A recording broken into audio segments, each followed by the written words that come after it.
بسم اللہ الرحمن الرحیم 15 نمبر سبق ہے میراث کے متعلق۔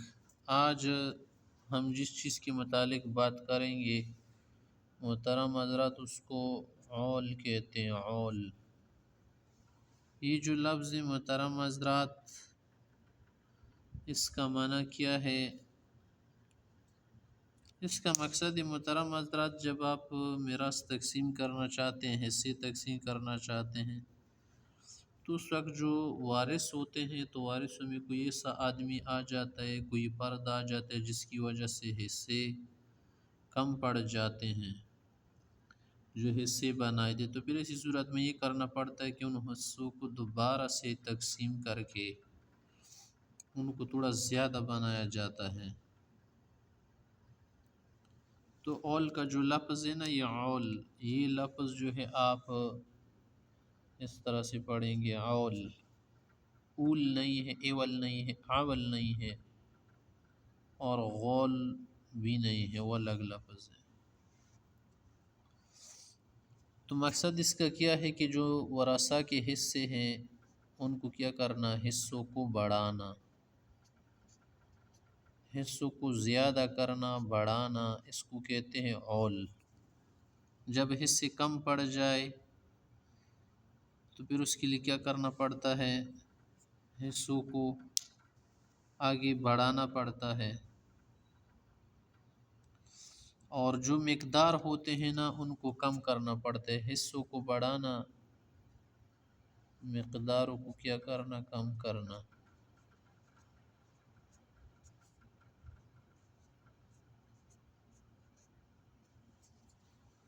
تو ہمارے پاس یہ جو مسئلہ ہے نا، یہ ایک ایسا مسئلہ ہے محترم حضرات کہ تمام حضرات صحابہ سوائے کچھ صحابہ کے وہ اس پر اتفاق کرتے ہیں کہ اس طرح سے حصوں کو پھر آگے بڑھانا صحیح ہے، درست میراث میں، اور اس پر عمل ہے، اور آج تک مسلمان اس پر عمل کرتے رہتے ہیں۔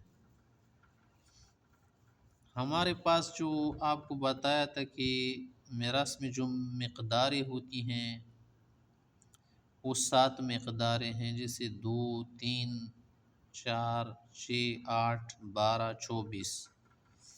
اصول مخارج جس کو آپ اصول میراث بھی بول سکتے ہیں، تصحیح حصص بھی بول سکتے ہیں۔ اب آگے جو ہے نا ان میں سے کچھ ایسے حصے ہیں اصول کے جن میں آپ اول کر سکتے ہیں، اس کے علاوہ میں سے دوسروں میں نہیں کر سکتے۔ تو ہمارے پاس 3 اصول ہیں جن میں آپ اول کر سکتے ہیں۔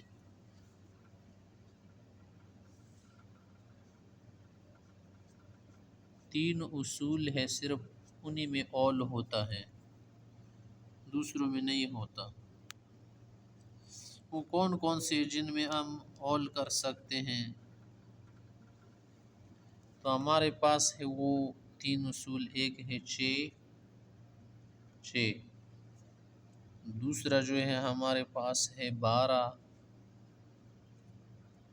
اور تیسرا جو ہے ہمارے پاس 24۔ ان میں اول کر سکتے ہیں۔ اور اب دیکھیں 6 جو ہے اس میں اول ہوگا، اول، ادھر اول لکھ لے اس طرح سے۔ 6 جو ہے اس کو آپ بڑھا سکتے ہیں، یہ جو حصہ ہے 10 تک آپ بڑھا سکتے، 10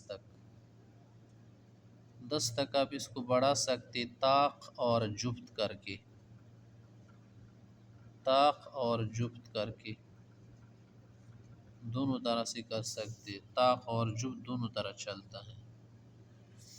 اور دوسرا ہے ہمارے پاس 12۔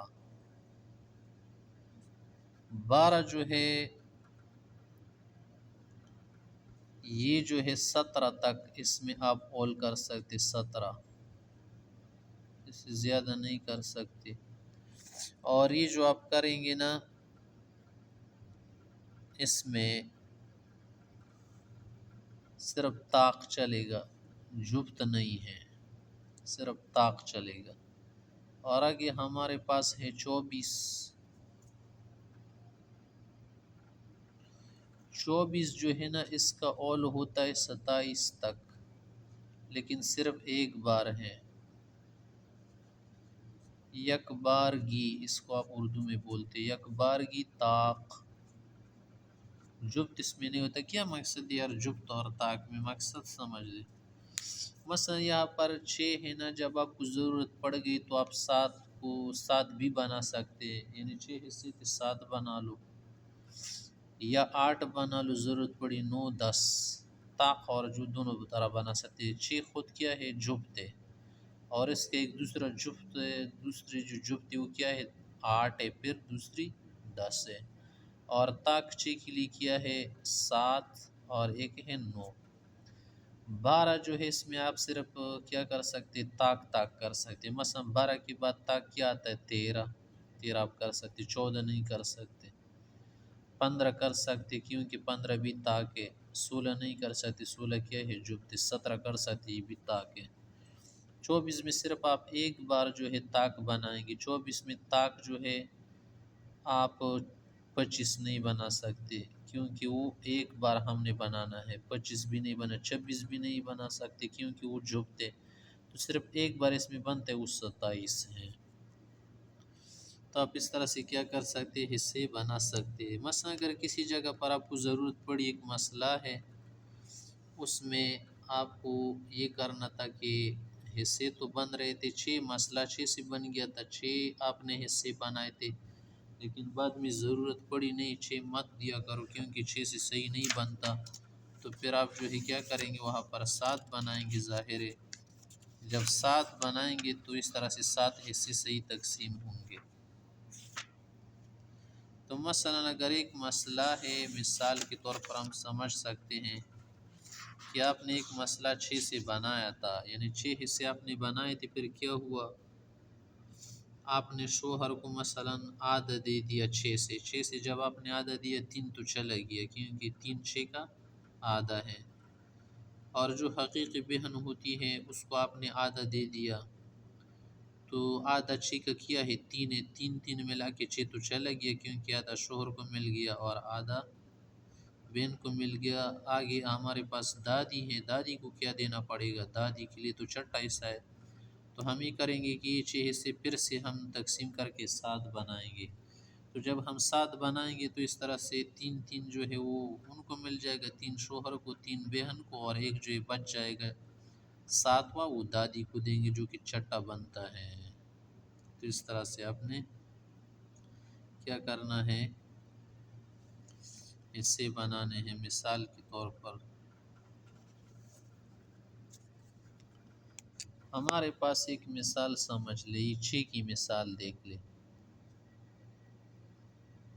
یہاں پر ایک آدمی مر گیا ہے، میت، اور ان کا کون کون رہ گیا؟ ایک اس کا شوہر موت ہو گئی ہے، ایک خاتون ہے، ایک اس کا شوہر ہے، دوسری اس کی بہن ہے،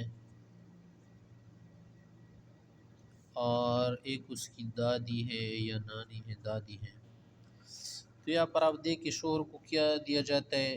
آدھا دیا جاتا ہے نا، اور اس کو آدھا دیا جاتا ہے، اور یہاں پر مسئلہ جو 6 سے بنے گا کیونکہ دادی کو چھٹا ملتا ہے، تو آپ نے 6 سے تو مسئلہ بنا لیا۔ 6 کا آدھا جب ہم شوہر کو دیں گے تو کیا ہے؟ آدھا 3 ہے، اور بہن کو بھی دیں گے کیونکہ وہ کیا ہے؟ آدھا دیں گے، کیونکہ جب بہن حقیقی ہوتی تو ادھر آدھا ملتا ہے۔ دیکھ، تو 3 3 تو آپ نے دے دیے تو 6 بن گیا، کہ کیا رہا؟ دادی کو کیا دینا پڑے گا؟ کچھ بھی نہیں ہے، تو اس لیے ہم کیا کریں گے؟ یہاں پر یہ حصہ اول کریں گے۔ اول کا منع ہے بڑھاؤ، جب بڑھا دیا تو 7 بن گیا۔ اب 7 میں سے گزارا چلے گا، 3 اس کو دے دو، 3 اس کو 6 بن گیا، ایک بچ گیا، وہ دادی کو دیں گے۔ تو اس طرح سے آپ ان سب مسائل میں کر سکتے ہیں۔ اگر کسی جگہ مسئلہ 12 سے بن گیا ہو اور وہ 12 حصے صحیح تقسیم نہیں ہو رہے تھے، کچھ وراثات زیادہ تھے، تو وراثات زیادہ ہونے کی وجہ سے حصے کم پڑ گئے، تو پھر حصوں کو ہم تھوڑا کیا کریں گے؟ دوبارہ تقسیم کر کے زیادہ بنائیں گے۔ تو پھر آپ نے وہ ترتیب یاد رکھنی ہے کہ 12 میں سے آپ 13 بنا سکتے ہیں، 15 بنا سکتے، 17 بنا سکتے۔ اس طرح اگر 15 سے کام نہیں چلا 17 اس سے بنا دیں۔ 24 سے اگر مسئلہ بن گیا تمنا میت ہو گئی تھی تو پھر ادھر آپ جو ہے 27 حصے بنا سکتے ہیں۔ تو اس طرح سے ترتیب آپ حصوں میں رکھ سکتے ہیں۔